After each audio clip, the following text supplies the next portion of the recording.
Speaking of schools, there's another front page story on the front of the telly and a couple of other metros tomorrow. New school hours are being planned. A plan to abolish the traditional 9am to 3pm school day and run activities such as homework clubs after class to make school pickups and drop-offs easier for busy working parents has been given the green light. A trial will start in 8 schools around the state in New South Wales from term 3, in which community organisations, local businesses and sporting clubs will work with principals to run activities outside of class times. Schools participating in the trial will not necessarily change existing class times, but will be able to do so if they wish. Nick, your children and their children would probably welcome this. I guess it's the 9 to 3 is a pretty sticky spot when you've got 2 working parents.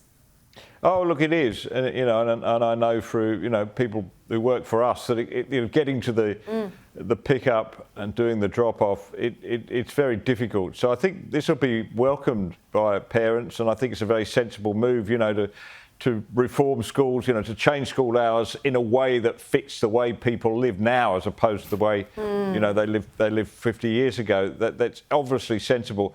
I just hope, though, I really do hope that parents remember that they have the primary duty to look after their children, and they're not going to leave them there forever.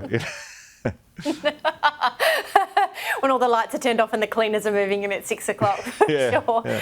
Evan, you've got a little one that will be preparing for school in the coming years. Is this a trial a welcome introduction at the very least?